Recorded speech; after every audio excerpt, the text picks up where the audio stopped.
So I admit that there's a part of me that's skeptical about the covering, or that was skeptical about the covering. And one of the primary reasons of the covering is that it helps retain moisture. But it's not just wood chips. People ask me, do you till it in, and do you leave the dirt exposed? And the reason I don't leave the dirt exposed is because it just dries out in the sun and in the heat.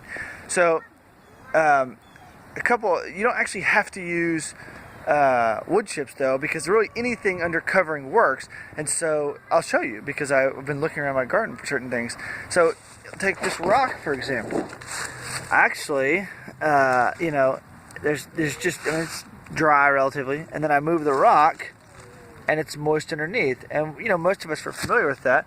And so literally all the places where it's covered, even underneath my swimming pool, is more moist and wet than that.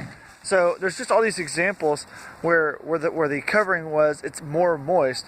And so I do not leave my dirt uncovered, because it dries out, and then I have to water more often. And so our summers get really, really hot, and the water retention for me, and a big part was because I don't want to have to water as much, because it would be too expensive. So if you're in a place that has less water, then it's certainly a good way to do that. But yeah, I just wanted to show you how in nature, you even look in the forest, and God has so designed it that even the forest floors are covered with things, but with wood chips or fallen pine needles or whatever, and it's always moist underneath. So that kind of is the principle behind the covering, in addition to just the nutrients constantly seeping into the soil, is the fact that it retains water. You don't have to water as much in the summer. I don't have to water that much.